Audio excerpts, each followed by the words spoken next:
예, 로마서 4장 25절부터 5장 11절까지 보려고 하는데요. 제가 일단 봉독하도록 하겠습니다. 예수는 우리가 범죄한 것 때문에 내줌이 되고 또한 우리를 의롭다 하시기 위하여 살아나셨느니라. 그러므로 우리가 믿음으로 의롭다 하심을 받았으니 우리 주 예수 그리스도로 말미암아 하나님과 화평을 누리자. 또한 그로 말미암아 우리가 믿음으로서 있는 이 은혜에 들어감을 얻었으며 하나님의 영광을 바라고 즐거워하느니라. 다만 이뿐 아니라 우리가 환난 중에도 즐거워하나니 이는 환난은 인내를, 인내는 연단을, 연단은 소망을 이루는 줄 알미로다. 우선 4절까지 봉독해 드렸습니다. 오늘은 부활절이고요. 그래서 좀 주제 설교로 오늘은 준비를 했습니다. 주제를 예수 부활에 참여한 자의 삶 이렇게 좀 적어 보았는데요. 그러니까 예수 부활 그 자체보다 이제 예수 부활이라고 하는 객관적 사실은 이제 다 아는 내용이고요. 그 부활을 알고 깨닫고 믿고 있는 우리 성도들의 삶이 어떠한 것이 예수 부활에 부합되는가, 거기에 조금은 더 초점을 맞춰서, 물론 예수 부활 그 자체도 강조가 돼야겠죠. 강조가 되면서 동시에 우리는 부활 이후에 그 부활을 믿는 자들이 어떻게 사는 것이 예수님께서 부활하신 것에 합당하게 살아가는 것인가를 좀 생각해보는 그런 시간을 좀 가져보려고 합니다. 일단 4장 25절에서 5장 2절까지 예수는 우리 죄를 위해서 죽으시고 또 하나님의 의를 위해서 살아나셨다라는 그런 소제목을 가지고 말씀을 드려봅니다.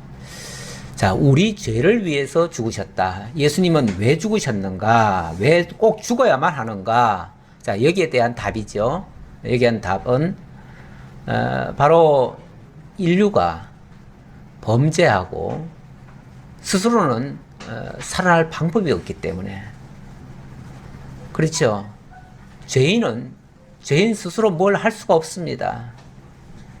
스스로 능력 없는 자가 어떻게 자기를 구원하겠습니까? 구원이 없다면 그걸로 그냥 끝인 거예요. 인간이 뭐 대단한 존재 같지만은 사실은 하나님의 은혜와 그 구원이라고 하는 걸 빼놓고 보면요, 사실상 다른 동식물들과 특별히 뭐 다를 것도 없어요. 그래서 하나님을 알지 못하는 무신론자들은 인간을 뭐 대단한 존재라고 여기지 않습니다. 그냥 다른 동물들과 뭐가 다르냐? 동물들과 똑같다. 원래 인간도 동물에서부터 출발해가지고 뭐 원숭이로 변해가지고 오늘날 이렇게 인간이 된 것 뿐이다. 조금 덜 진화하고 좀 더 진화한 것 정도지 무슨 차이가 있느냐? 똑같이 여깁니다. 그러니까 하나님의 원대한 계획이라든지 이후의 삶에 대한 이야기, 이 땅에 우리 사는 이거 말고 그 이상의 생각은 아예 안 해요. 안 해요. 할 이유를 못 찾아요. 제가 며칠 전에 우연히 라디오를 이렇게 켰는데 거기서 노래가 흘러나와요. 뭐 좀 이상한 노래예요, 내가 들기에. 근데 젊은이들은 잘 알 거예요. 아마 잘 알 텐데, 나는 젊은이들이 요즘 10대들이 부르는 노래나 뭐 이렇게 아주 젊은 사람들이 부르는 노래는 이게 금방 귀에 들어오질 않아요. 들어오질 않아가지고 도대체 지금 뭐 좋고 나쁘고 떠나서 뭐 이해가 안 돼요. 잘 이해가 안 되는데 하도 이상해가지고, 그래도 약간 흥은 있어요. 그래서 흥이 있어서 자세히 좀 더 들어봤어요. 들어봤더니 내용이 그렇더라고요. 제목은 놀자고요. 놀자. 들어보셨나요? 놀자. 뭐 어떻게 놀자, 신나게 놀자, 뭐 그러면서 신나게 놀다 죽자. 그리고 또 2절에, 그 다음에는 보니까 지화자 좋구나, 놀다 죽자. 아니, 내용이 그런 내용이에요. 결론은 놀다 죽자는 거예요. 인생 뭐 별거 있냐, 그거지요. 이 땅에 그냥 한바탕 놀러 왔는데, 실컷 놀다 그냥 죽으면 그만이지. 가만히 그 맥락을 보니까 그런 유형이에요. 모르겠어요. 제가 다는 안 들어봐서. 진짜 메시지가 뭔지는 모르겠어요.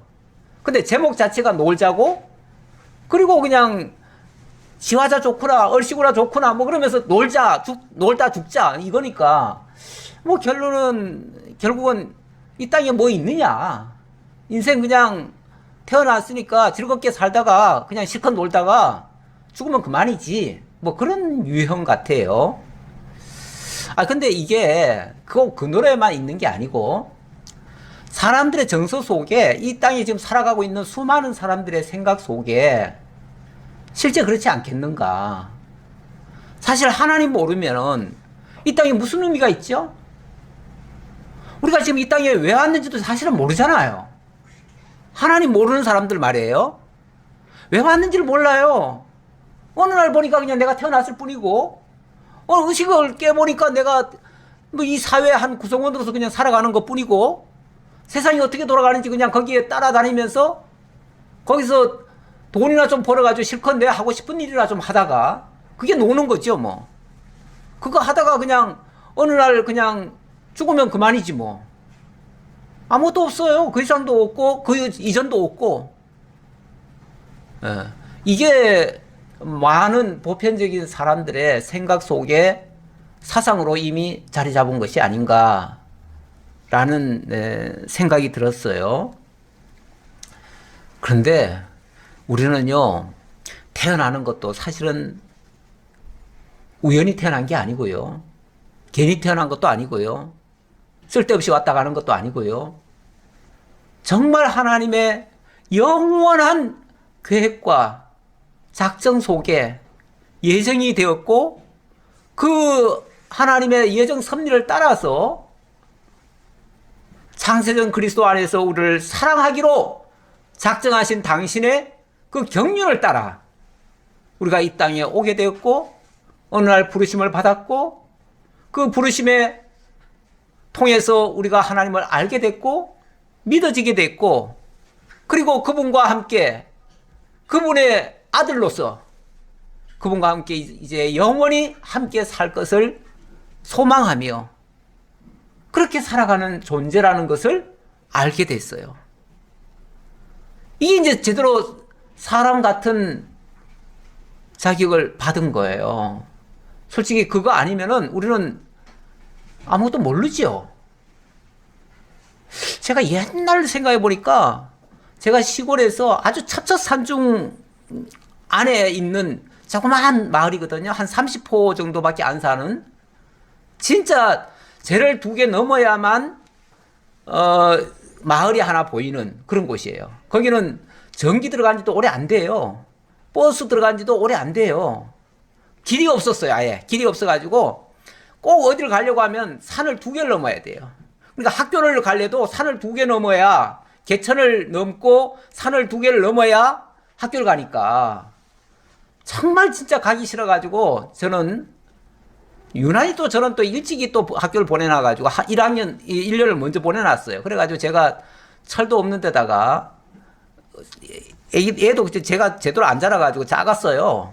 그러니까 맨날 다른 애들한테 놀림받고 멸시당하고 이러다 보니까 제가 학교 가기가 너무 싫어가지고 진짜 하루는 가고 하루는 안 갈 정도로 그렇게 제가 좀 안 갔던 문제아입니다. 문제아였어요. 예. 솔직히 그때는 제가요, 기차가 쇠바퀴로 있는 줄 몰랐어요. 그 정도예요. 제가 언제까지 그렇게 몰랐냐면은 초등학교 마칠 때까지 제가 몰랐어요. 예. 그리고 어느 날 기차를 봤는데 쇠바퀴더라고요. 깜짝 놀랐어요. 예, 그 정도로 기차 구경도 못 해봤고요. 뭐 아무것도 구경을 못 해봤어요. 예, 그렇게 천처산중 속에 살던 사람이라 기껏 생각하는 게 그냥 매일같이 먹거리 찾는 거 외에는 아무것도 내가 할 게 없어요. 지금도 저 아프리카나 이런 데 보면요. 솔직히 왜 태어나서 뭘 위해서 사는지 이유를 모르고 살아가는 사람이 수두룩합니다. 아마 인류 가운데 아마 오히려 8, 90%가 그러지 않을까라는 생각이 들 정도예요. 그 정도로 수많은 인류는 삶의 의미를 못 찾습니다. 못 찾아요. 기껏 이제 좀 교육이 발달하고 이제 문명이 발달해가지고 많이 의식이 지금 깨어나가지고 이제는 뭐 많은 교통도 이제 만들어졌고 모든 정보들이 다 곳곳으로 다 이제 들어가가지고 인터넷도 있고 이래가지고 이제는 정말 많이 깨어난 세대입니다. 그런데도 불구하고 사실 하나님을 모르는 걸 전제하고 나면 안다는 게 그저 어떤 이 세상의 이치라든지 또는 뭐 어떤 살아가는 방법이라든지 그 정도지 그 이상은 여전히 몰라요. 그 이상은 여전히 모르고 인생의 근원에 대해서는 의문도 갖지도 말래요. 아예. 네. 왜 사느냐고는 묻지도 말래요. 왜 사느냐고는 묻지도 말래요. 네. 왜냐면 할 말이 없으니까요. 태어났으니까 사는 거지 무슨 그런 바보 같은 질문을 하냐고 그래요. 오히려. 네. 그런데 우리는 사실은 질문해야 되거든요. 왜 사는지를 생각해 봐야 돼요. 그냥 태어나서 사는 게 아니에요. 그냥 태어나서 산다면은 정말 우연한 존재고요. 뭐 사나 죽으나 똑같아요. 별 의미가 없어요. 그렇잖아요. 나 하나 있다고 해서 뭐 세상이 어떻게 달라지는 것도 아니고 나 하나 없다고 해가지고 세상이 또 바뀔 것도 없어요. 그러니까 내가 있으나 마나 한 존재가 되는 거지요. 그야말로. 계속 그래야 되는가? 그런 삶을 살다가 그냥 가야 되는가? 우리 인생 그렇게 되면은 정말 허망한 인생이죠. 오늘 부활절이다 보니까 다시 한번 이 부분이 생각이 나서 또 말씀을 드리네요. 자, 예수님이 죽으셨답니다. 그것도 십자가에서. 왜 죽으셨는가가 이제 우리는 생각해 봐야 될 부분이에요. 사실 우리 죄가 아니라면 예수님은 죽어야 될 이유가 하나도 없습니다. 그분은 근본 하나님이시고 또 정말 육체적으로 본다고 할지라도 죄가 없으신 분이에요. 죄가 없으신 분이에요. 불의함이 전혀 없으신 분이에요. 그런 분이 죽어야 될 이유가 없어요. 그런데 이유를 이제 찾자면은 성경에서밖에 답이 안 나오는데 성경에서 그 답을 해주고 있는데 성경에서는 보니까 죄인들이 스스로는 구원할 방법이 없으니까 하나님께서 당신의 독생자를 내보내서 그러하여금 그 값을 치르라고 그 죄값 치르라고 대속하라고 그래서 보내셨다는 거예요. 그래서 그야말로 나 때문에 보내셨다는 거예요. 우리 때문에. 누구 때문이 아니고 우리 때문에. 뭐가 아쉬워서요? 뭐가 아쉬워서? 근데 그렇게 해서 이제 거기까지 이제 얘기하려니까 근원적으로는 하나님께서 만세 전부터 계획을 그렇게 하셨다는 거죠. 당신이 사랑의 대상을 삼으시고 그 사랑의 대상과 함께 영원토록 살기를 원하신 부분이 있는데 그걸 이루시려니까 우리 인간들하고 같이 살아야 되는데 인간들이 다 죄 아래 빠진 상태가 되니까 물론 그 순서는 그게 먼저는 아닙니다. 먼저는 아닌데 하나님의 영원한 작정이 먼저지요. 그 먼저인데 그 상태에서 그 작정 속에 있던 것이 이제 죄로 드러나니까 그 죄를 없애는 방식으로서 하나님이 독생자를 보내시기로 작정하시고 보내셔서 값을 치러주시고 그리고 우리를 살려내셨다는 거예요. 그러니까 사망과 죄 아래 있던 자들을 건져내려고 그 자리까지 내려온 거예요. 뭐 비유로 말하자면 호랑이 잡으려고 호랑이 굴까지 들어오신 거예요. 예, 이 땅까지 오신 거예요. 낮고 천한 데까지 오신 거예요. 우리가 있는 그 자리까지 내려오신 거예요. 그래 놓고 우리를 대속해서 죽어주셨어요. 근데 죽어서 그냥 죽기만 해버리면 무슨 의미가 있죠? 대신 죽기만 해버리면 무슨 의미가 있죠? 대신 죽는다고 죽었던 자들이 살아나나요? 죽기만 하면은 그게 다가 아니죠. 죽어가지고는 소용이 없는 거죠. 죽고 나서는 다시 살아나셔야 돼요. 살아나셔야 그 속에 죽었던 자들도 뭐 하죠? 같이 살려낼 수가 있는 거죠. 그래서 같이 살려내려니까 죽었다가 다시 살아나셔야죠. 근데 그렇게 살아나는 거는 또 살아나는 데는 또 이유가 있어야 될 거 아니에요. 무조건 또 살리나요? 죄인이 아닌데 죽어버리면은 그건 불의한 거죠. 그렇죠? 그래서 의인을 살려냄으로써 그게 공의롭게 하시는 거죠. 다시 말하면 우리 주 예수는 죽어야 될 이유가 없는 분인데 죽어줬다 그 말이에요. 죽어주니까 그 죽으실 이유가 없는 그분을 살려내는 것이 또 하나님의 공이죠. 그러니까 의에 대해서는 의로 역사를 하셔야 되는 거죠. 그래서 우리 하나님께서 그 예수를, 의로우신 예수를 다시 살리셨다는 거예요. 살리시면서 덩달아 대신 죽었기 때문에 대신 죽은 자, 어찌 보면 대신 죽느라고 함께 돼버린 거 아니에요. 함께 돼버린 자도 같이 살아나는 거죠.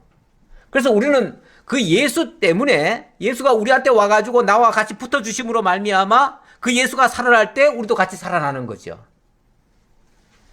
그렇게 해서 그리스도와 우리가 이제 연합이 되어지고요. 그렇게 이제 같이 죽고 같이 살려면은 연합이라는 과정이 필요한 거죠. 연합이라는 과정.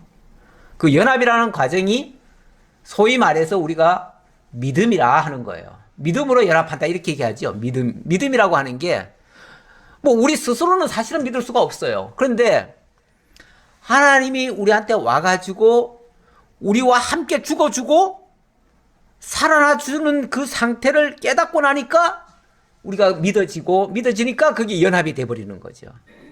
그렇게 해서 그리스도께서 우리를 다시 살리시는 이런 역사를 하시고 그게 바로 하나님의 공이시다 그 말이죠. 공이다. 공인데 결국 이 예수를 죽게 하시고 다시 살아나게 하시는 이 과정에서 이 죽게 하는 죄인을 위해서 죽게 하시는 그것은 바로 하나님의 사랑의 표현이에요. 사랑의 표현이고 그 죽음에서 의로우신 분을 일으키시는 것은 공의의 표현이에요. 그렇죠? 그래서 하나님의 사랑과 공의가 어찌 보면 십자가와 부활을 통해서 동시에 일어나요. 동시에 일어나서 결국 하나님의 당신의 속성들이 거기서 온전히 표현이 되어져요. 그래서 우리는 그 사실을 깨닫고 그분을 믿음으로 그분과 연합해서 그분의 모든 역사에 우리도 같이 동참이 되어지고 그것은 우리에게 전적으로 거저 주어진 은혜의 선물이 되어지는 거예요. 그래서 은혜의 선물로 우리가 구원에까지 마침내 그렇게 완성되는 것이 이제 구원인 거죠. 그 구원에까지 우리가 도달하게 되어졌다. 그런 얘기예요. 예, 그래서 그 장면을 우리가 이제 기억을 하고 믿어지게 되면 오늘날 죄인된 우리들까지도 그 소망을 가질 수 있는 거죠. 그래서 그 소망을 가지고 이제 우리는 그 믿음을 고백하면서 살아가는 거죠. 그런 차원에서 그러므로 우리가 믿음으로 의롭다 하심을 받았으니 우리 주 예수 그리스도로 말미암아 하나님과 화평을 누리자. 자, 그러므로라고 하는 거는 그 앞에서 했던 말을 받아가지고 하는 말이죠. 그래서 제가 이게 4장과 5장을 끊을 수가 없어요. 그러므로 연결돼 있어가지고 끊을 수가 없어서 오늘은 4장 25절부터 이렇게 봤는데, 물론 그 전부터 봐야 더 맞겠지만 뭐 다 볼 수는 없으니까 제가 그냥 그 직전부터 직후까지 이어서 그냥 하나의 내용으로 보고 설명을 드리는데, 그래서 우리 범죄한 것 때문에 내줌이 되고 또 우리를 의롭다 하시기 위해서 살아나신 것까지 그렇게 하신 그분, 그러므로 우리가 믿음으로 의롭다 하심을 받았으니 이제 우리가 그리스도 안에서, 우리는 죄인이지만 그리스도, 의로우신 그리스도가 살아나심으로 말미암아 의롭다고 하는 증명을 받으신 거죠. 받았고 우리는 그분과 연합함으로 그냥 덩달아가는 거예요.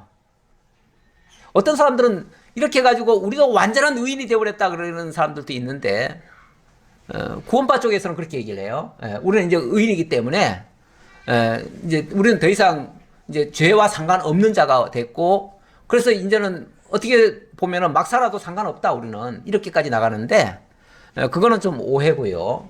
오해고, 엄연히 우리는 죄인 상태입니다. 죄인 상태인데, 그러나 더 이상 하나님이 우리의 죄를 묻지 않습니다. 왜냐하면 그리스도로 옷 입었어요. 우리가 그리스도로 옷 입었어요. 그리스도의 의의 옷을 우리가 입어버렸어요. 그러니까 겉에 보이기는 누구만 보여요? 예수만 보여요. 예수의 의가 우리에게서 보여요. 보이니까 하나님은 그 예수의 의를 보고 우리도 함께 구원해 주시는 거지, 우리 개개인이 의로워가지고 구원해 준 게 아니다, 그 말이에요. 그러니까 우리는 죽으나 사나 그 예수 옷을 벗어버리면 우리는 다시 죄인 되는 거예요. 그냥 죄인으로 그냥 버려지는 거예요. 근데 그 예수의 옷을 계속 입고 있는 한은 뭐가 되죠? 우리는 계속 의인으로 인정을 받아요. 그래서 의인으로 칭해줬다, 이렇게 표현을 해요. 칭해줬다. 칭했다. 왜? 우리가 예수 안에 있으니까. 예수 밖에서는 틀림없이 우리는 죄인 맞아요. 여전히 죄인인데 그 예수 때문에 우리는 의인이라 부름을 받고, 그래서 로마서 8장에 보면은 그리스도 예수 안에서는 결코 정죄함이 없나니, 이렇게 얘기를 하죠. 그래서 우리가 정죄함을 안 받는 이유는 내가 의인이기 때문에 정죄함을 안 받는 게 아니고, 그리스도 예수의 의 때문에 그리스도 예수 안에서는, 그러니까 안에서라고 하는 그 한정이 있어요. 그 예수 안에서는 결코 정죄함이 없다. 그래서 우리가 예수 믿는 동안은 절대 정죄받지 않아요. 그러나 예수를 안 믿는다면 당연히 그건 저 바깥 자식이죠. 그렇죠? 바깥 자식까지 다 감쌀 수는 없잖아요. 그러니까 믿음이, 그래서 믿음이라고 하는 거는 어떤 경우에도 놓을 수 없는 부분이다. 그 믿음은 우리가 놓으면은 그리스도 밖으로 나가는 것과 같아서 그거는 아니다, 그 말이죠. 그래서 아예 의인이 된 게 아니고, 만약에 아예 의인이 돼버렸다 그러면요, 이제는 예수도 필요 없어요. 왜? 나는 이미 의인인데 예수 필요 없잖아요. 이미 의인 됐잖아요. 쉽게 말하면 의면에서 내 자립해버린 거 아니에요. 독립해버린 거잖아요. 독립해버렸으면 예수가 필요 없지요. 원래 아이들도 자라가지고 독립하면요, 굳이 부모의 손길이 필요 없어요. 그렇죠? 그런 것처럼 우리가 만약에 내 의로 완전한 구원에 도달했다면은 더 이상 예수가 무슨 필요가 있어요. 그래서 우리는 예수 필요 없다 소리 하면 큰일 나요. 그런데 가끔씩 나는 완전 의인이다 됐다라고 하는 사람들은 더 이상 필요 없는 사람들이 돼버렸어요. 예수가 필요 없는 사람들. 그냥 고맙다 정도죠. 예수가 나를 참 의롭게 해줘서 고맙다 정도지 계속 필요한 존재는 아니죠. 그렇죠? 그게 위험하다, 그 말이에요. 그래서 구원파의 위험성은 거기에 있어요. 이미 의인이 다 됐기 때문에 더 이상 다른 게 필요 없다, 이렇게 여기는 거니까요. 예, 그래서 그거는 좀 위험하고요. 우리는 예수님께서 그렇게 해주셨기 때문에 우리는 그리스도의 의의 옷을 계속 입고 있어야 되고 벗으면 안 된다. 그래서 그 믿음을 계속 유지해야 된다라는 것이 우리 개혁교회의 가르침입니다. 그러므로 우리가 믿음으로 의롭다 하심을 받았으니, 그러니까 보세요. 믿음이라고 하는 걸 빼놓고 나면요, 의라고 하는 것도 없어요. 믿음으로 말미암아 의롭다 하심을 받았으니, 여기 말미암아는 없어도 같은 소리예요. 믿음을 통해서, 믿음으로 말미암아 믿음에 의해서 우리가 의인이라 소리 듣는 거지. 그거는 그리스도와 연합되니까 그리스도 안에서 의롭다 하는 걸 듣는 거지. 우리 스스로가 의로운 게 아니다. 그 얘기예요. 그러니 이제 어떻게 하자고요? 우리 주 예수 그리스도로 말미암아 하나님과 화평을 누리자. 자, 하나님과 화평을 누리는데도 그리스도로 말미암아 이렇게 하죠. 다시 말하면 그리스도 빼면 안 돼요. 내가 스스로 만약에 완전한 의인이 됐으면 하나님과 직통할 수 있잖아요. 그런데 여전히 우리는 그리스도를 거치지 않으면 하나님께 나아가지 못해요. 그래서 예수 그리스도의 이름으로 기도를 하더라도 예수 그리스도의 이름으로 기도해야 돼요. 예. 어떤 종파에서는 예수 그리스도의 이름까지 안 내밀어요. 안 내밀고 뭐 자기네 교주 이름 내미는 사람도 있고요.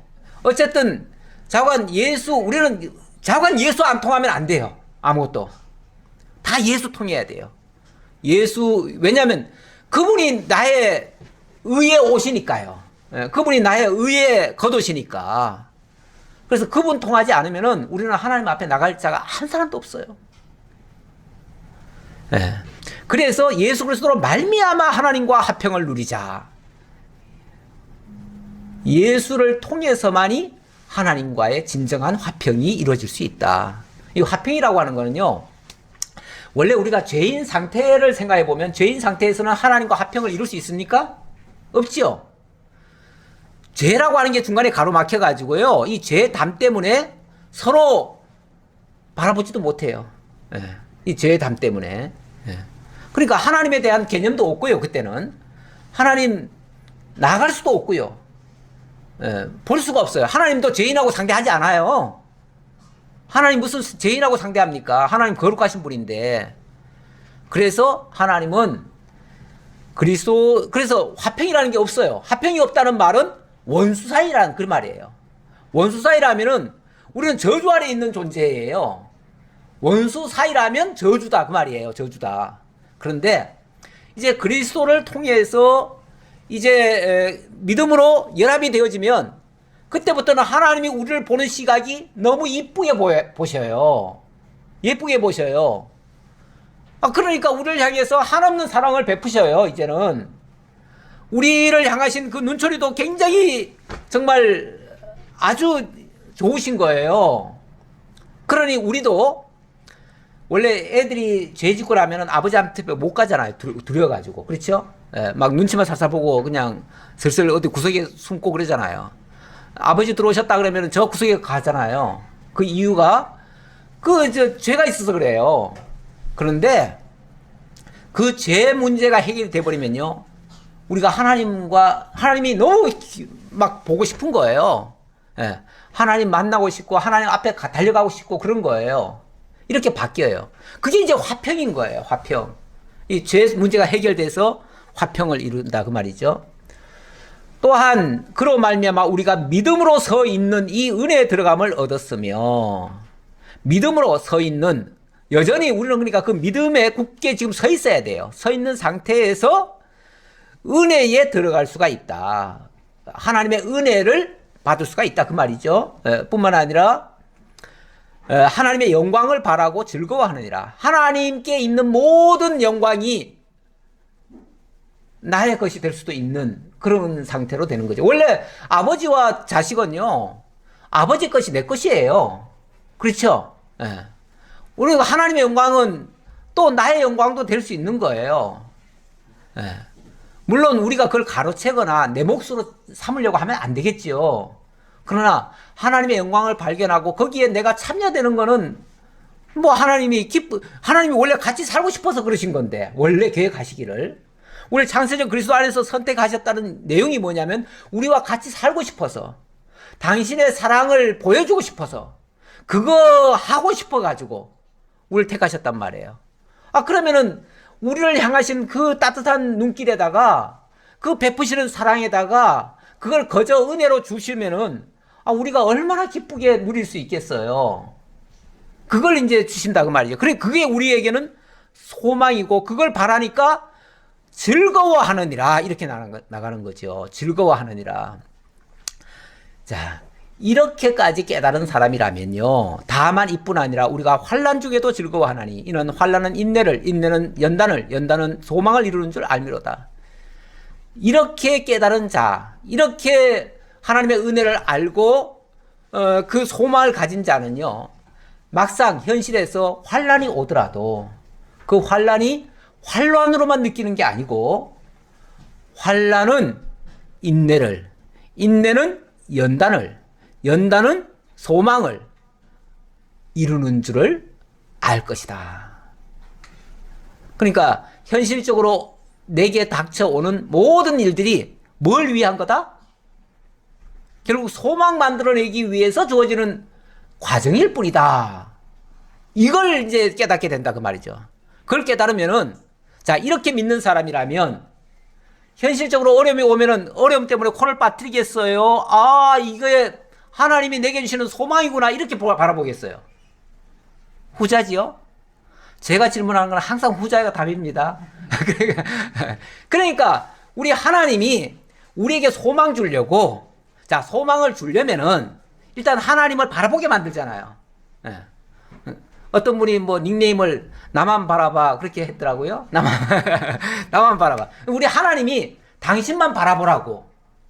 당신만 바라보는데 보니까 딴 데 정신이 팔렸어요. 예를 들어서 딴 데 정신이 팔려가지고 날 안 쳐다봐. 그럼 어떻게 해요?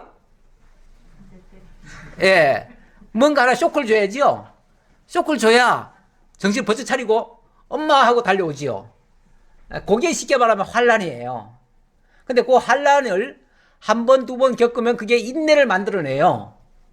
이게 바로 그 환난 준다고 바로 소망으로 오는 건 아니고요. 단계가 있어요. 단계가 있는데, 환난을 이렇게 우리가 겪다 보면 왜 한 번만 주지 왜 자꾸 환난 주십니까? 그럴 수도 있는데, 그 환난이 여러 번 겹친다는 거는 우리에게 인내를 배우게 하려는 거예요.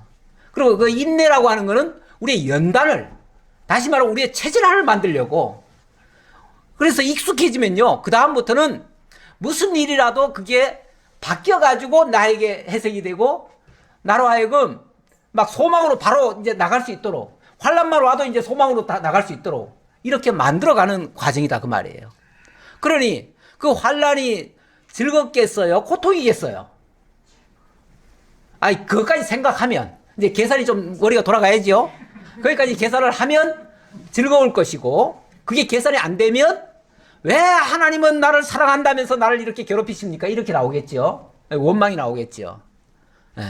그러니까 우리 신앙의 이제 그게 수준이라고 말할 수 있겠는데, 우리 신앙의 농도가 커질수록 감사가 넘칠 것이고, 즐거움이 넘칠 것이고, 또 이제 보람도 갖게 될 것이고, 기쁨이 많겠지요. 그래서 이 부활이라고 하는 거, 이 십자가와 부활이라고 하는 거에 제대로 대한 해석을 한다면, 십자가 같은 그 주님, 십자가를 지시는 그 주님도 사실은 하나님을 바라보신 분 아닙니까? 그렇죠? 그 소망을 우리들에게 보여주신 거 아닙니까? 그 십자가도 소망거리가 됐는데, 아니 어떤 환난이 우리에게 소망거리가 안 되겠냐 그 말이죠. 그러면서 소망이 우리를 부끄럽게 하지 아니함은 우리에게 주신 성령으로 말미암아 하나님의 사랑이 우리 마음에 부은 바 됨이니, 그 소망은요 절대 우리 실망시키지 않습니다. 내 착각이 아니에요. 반드시 그 소망은 열매로 만들어질 거예요.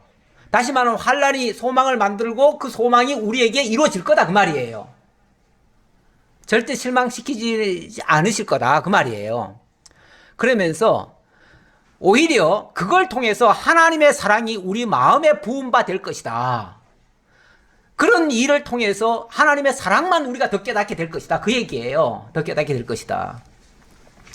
왜냐하면 우리 하나님이 하신 일을 가만히 보면요, 그게 사랑이 아니라고 할 수가 없다 그 말이에요. 그러면서 하는 말이, 우리가 아직 연약할 때 기약대로 그리스도께서 경건하지 않은 자를 위하여 죽으셨도다.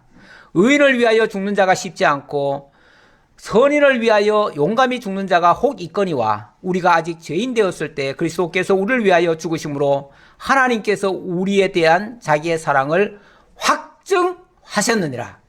네. 우리 하나님이 우리를 얼마나 사랑하셨는지를 예수 그리스도를 통해서 보여주셨는데, 예수 그리스도는 우리가 의롭거나 선하거나 무슨 일을 해가지고 우리를 위해서 뭘 하신 게 아니다 그 말이죠. 근데 왜 이 세상에는 그런 게 있죠. 세상에는 가끔 남을 위해서 죽는 사람들이 있어요. 누굴 위해 죽냐 하면은, 예를 들면 굉장히 의로우신 분, 아니면은 정치적으로 어떤 능력 있는 사람, 이런 사람을 위해서 자기를 희생해 가면서 그 사람을 보호하려고 이렇게 대신 죽어주는 사람 가끔 있어요. 그렇죠? 네. 비교적 그래도 영향력이 있고 지명이 있고 뭔가 가치가 있다고 느끼는 사람을 위해서 나 한 몫 같은 거 그냥 없애주더라도 그만 살린다면 내가 죽어주지 하고 대신 죽어주는 사람이 가끔씩 있어요. 그러면 그 사람이 선한 건가요? 물론 세상에는 가끔씩 그래요. 그게 옳은 건 아니에요. 그걸 지금 정당화하는 얘기가 아니에요. 사람들이 생각할 때 어떤 선한 가치, 의로운 가치를 위해서는 그럴 수도 있겠지만, 하나님이 그리스도를 보내가지고 우리를 위해서 죽어주신 것은 그런 차원입니까? 아니에요. 정반대예요, 오히려. 우리는 어떤 면에서 우리를 위해서 죽어줘야 할 가치가 별로 없었던 사람일 수도 있어요. 그렇죠? 왜? 우리가 그렇게 뭐 의인이거나 선인이거나 하지 않았잖아요. 그런데 그리스도가 오히려 의인, 선인은 고사하고 우리는 죄인이었죠, 죄인. 그리스도는 죄인을 위해서 죽어주셨어요. 아니, 죄인을 위해서 죽어주는 세상에 법이 있나요?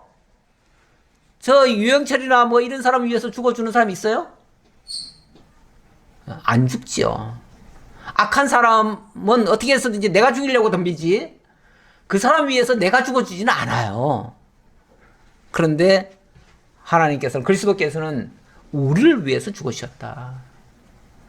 이거야말로 어떤 사사로운 그런 게 아니고 진짜 하나님의 사랑이 아니고서야 어떻게 그럴 수 있겠느냐 그 말이죠. 그런 차원에서 이건 하나님의 사랑을 더욱 확정한 일이다 라고 이야기한 겁니다.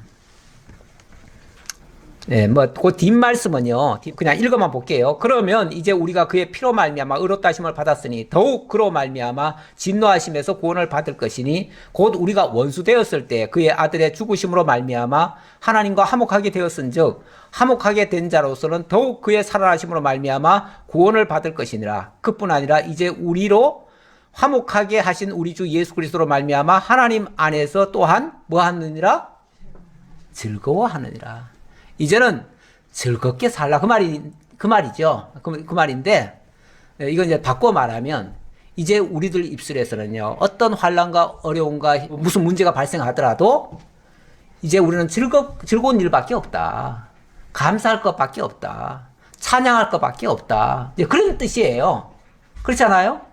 앞에서 그런 많은 환난이 와도 그건 소망을 이루고 오히려 하나님 더 찬양거리 아니냐 그 말이죠. 그러니까 이제 구원받은 우리들로서는 남은 생애가 더 즐겁고 기쁨의 그런 것으로 계속 가야 된다. 이런 강조를 하려고 하는 말입니다. 우리 뭐 소위 말해서 구원 그 이후는요, 그야말로 하나님 찬양하고 기뻐하며 영광 돌리며 신나게 즐겁게 이렇게 살아가는 일이다.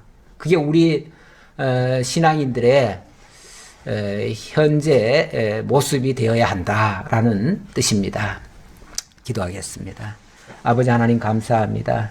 우리에게 오늘 부활절을 맞아서 부활하신 우리 주님께서 내 죄를 위해서 죽으셨다는 사실, 그리고 의롭게 하기 위해서 다시 살아나셨다는 사실을 기억하고 거기에 믿음으로 연합해서 정말 하나님의 그 은혜와 사랑 속에 푹 잠겨 있는 저희들 되게 하시고, 그래서 어떤 환난이라도 능히 오히려 소망으로 바꾸어서 하나님 앞에 감사하고 찬양하며 영광 돌리며 즐겁게 살아갈 수 있는 저희가 되게 하신 거 너무나 감사합니다. 이 믿음 가지고 이 거친 세상, 앞으로 다가올 그 모든 풍랑 같은 것들도 넉넉히 이겨낼 수 있는 저희 모두가 되게 하옵소서.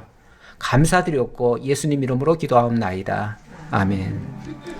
예, 이 시간은 우리 성찬식을 하도록 하겠습니다. 성찬이 1년에 2차례밖에 없어서 이런 기회를 좀 놓치기가 그래서 오늘 성찬식을 합니다. 말씀을 먼저 한번 상고하겠습니다. 요한복음 6장 53절입니다. 오타입니다. 6장 53절.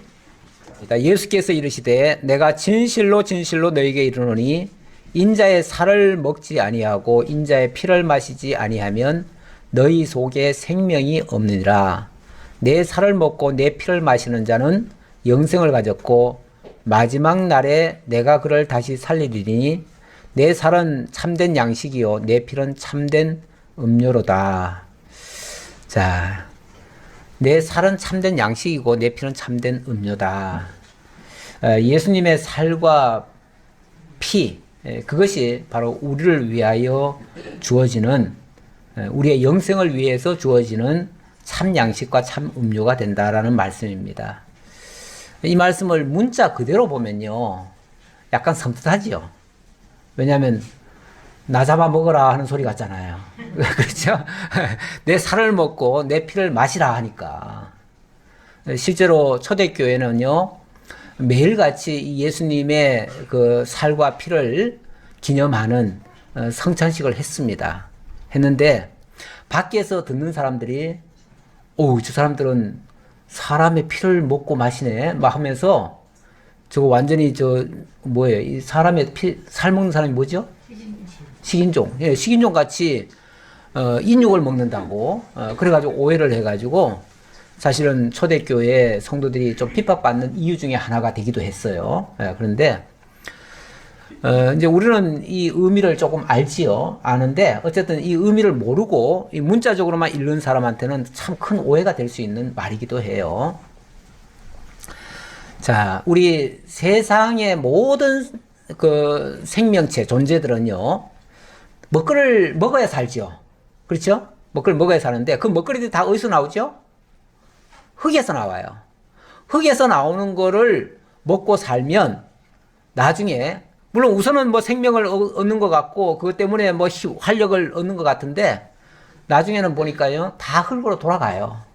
그러니까 흙에서 나온 걸 먹고 사는 자들은 다 흙으로 돌아가요. 그럼 모든 인류가 다 죽어요. 죽음으로써 사실 다 끝나요. 그런데 영원히 살 수 있는 방법이 있다는 거죠. 그 영원히 살 수 있는 방법은 이 흙에서 나오는 걸 먹는 게 아니고 하늘에서 내려온 진짜 신령한 만나, 바로 위로부터 오신 그분, 바로 예수 그리스도시죠. 그 예수 그리스도가 이 땅에 오시면서 신령한 만나로 우리에게 오셨다고 해요. 그래서 내가 쉽게 말하면 너희의 양식이 되어주려고 왔다. 양식이 되어주려니까 당신이 희생도 하시는 거죠. 희생도 하시면서 결국 당신을 통해서 당신을 먹게 함으로써, 당신을 마시게 함으로써, 당신의 살을 먹고 당신의 피를 마시게 함으로써 우리에게 하늘 양식을 먹었으니까 당연히 하늘에서 영원히 살 수 있는 존재로 이렇게 바뀌어지도록 한다 그 말이죠. 그래서 하늘 양식을 먹은 자는 하늘에서 살 수 있는 자격자가 되는 거죠. 네. 이 땅의 양식을 먹는 사람은 땅에서 그냥 죽고 끝나는 거고요. 그래서 우리는 하늘의 양식을 먹어야 되는데, 그 하늘의 양식을 먹는다는 의미가 사실은 믿는다는 말과 동의어고요. 같고요. 네. 또 이거는 어찌 보면 좀 비유적으로 말씀하신 것이기도 해요. 그래서 이제 비유라기보다는 이제 일종의 상징이죠. 상징적으로 이제 그렇게 말씀하신 것이었으니까 결국은 예수님의 살과 피, 그는 하늘 양식, 하늘 신령한 양식, 그 하늘 만나를 먹는 걸 얘기하는 거예요. 우리 이번 장로님 잠깐 나오셔서 이거 떡을 오늘은 떡을 이렇게 합시다. 바로 그냥 잡수시지 말고 일단 받아가지고 다 각자 앞에 놓으세요. 놓으시고 제가 이 떡의 의미 사실은 이미 다 알려드렸네요. 다 알려드렸고 제가 기도하고 그리고 나서 그냥 각자 드시는 걸로 이렇게 하고 그냥 그 자리에 놓으세요. 뭐 이렇게 돌려주려고 하지 말고요. 왔다 갔다 하면 안 좋으니까요. 그리고 이따가 잔도 마찬가지입니다. 잔도 그냥 바다만 놓으시고 다 드시고 그냥 그 자리에 놔두세요. 그렇게 해서 왔다 갔다 하지 않도록 했으면 좋겠습니다. 제가 기도하지요. 아버지 하나님 감사합니다. 하나님께서 이 떡의 의미를 알려주셔서 이제 주의 성도들이 믿음으로 주의 떡에 참여하고자 합니다. 이는 그리스도의 몸된 지체임을 확인하고 우리가 그리스도의 피로 말미암아 한 형제 되었음을 확인해서 서로 사랑하고 앞으로도 날마다 하늘 양식으로 오신 우리 주님, 말씀이 육신이 되어 오신 우리 주님, 그 말씀을 통해서 하나님을 깨달아 알고 믿어가는 주의 성도들 다 되게 하옵소서. 예수님의 이름으로 기도하옵나이다. 아멘. 이제 나눠주시기 바랍니다. 예.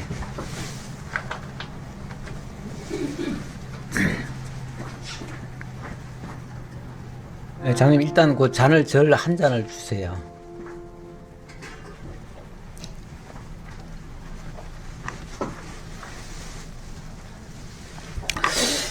그리고 이 잔에 대해서도 조금만 더 설명을 조금만 더 드리겠습니다. 56절 내 살을 먹고 내 피를 마시는 자는 내 안에 거하고 나도 그의 안에 거하나니 살아계신 아버지께서 나를 보내심에 내가 아버지로 말미암아 사는 것 같이 나를 먹는 그 사람도 나로 말미암아 살리라. 이것은 하늘에서 내려온 떡이니 조상들이 먹고도 죽은 그것과 같이 아니하여 이 떡을 먹는 자는 영원히 살리라.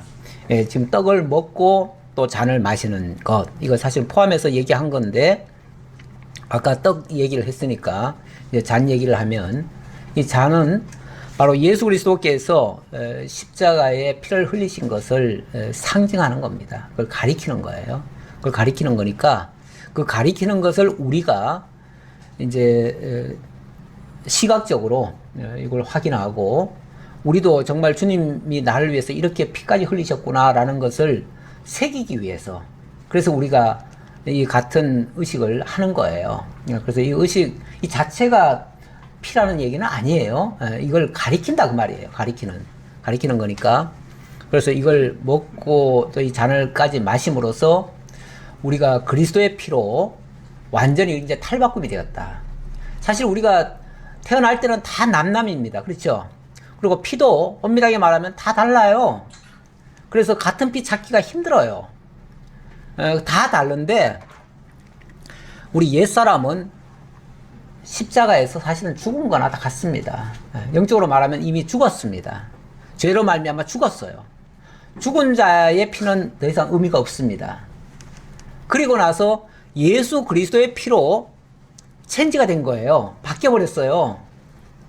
그래서 이제 우리는 신령한 예수 그리스도의 피를 받은 자들이에요. 피로 바뀐 자들이에요.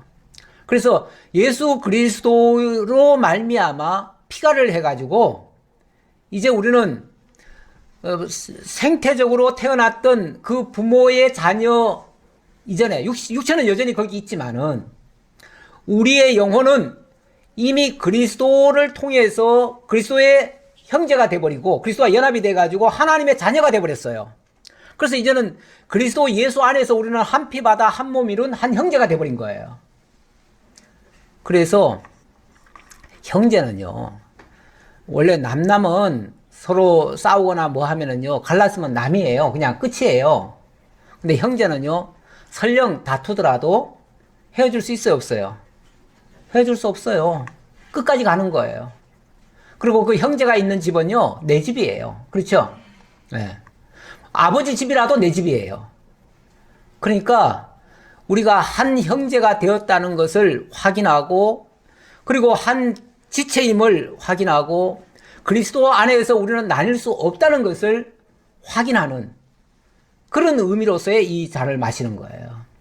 우리는 이제 한 형제다. 이거는 언제까지 가냐면요. 언제까지 가겠어요? 영원이에요. 이 세상에 육신을 가진 자들은요, 죽을 때까지인데, 우리는 영원이에요. 영원히. 하나님의 나라 안에까지 함께 가고, 함께 하나님의 자녀로서, 함께 하나님과 같이 살 자들이에요. 얼마나 중요한 내용인지 몰라요. 이걸 잊지 마시고, 정말 주님이 다시 오셔서 우리를 영접할 그때까지 우리 잊지 말자고 이걸 먹자는 거예요. 그래서 그런 의미를 기억하시고 드시길 바라겠습니다. 아버지 하나님, 주의 성도들이 믿음으로 떡을 먹고 또 주의 잔에도 참여합니다. 이 잔이 영원한 생명이 되시는 그리스도의 보혈임을 저희들이 믿습니다.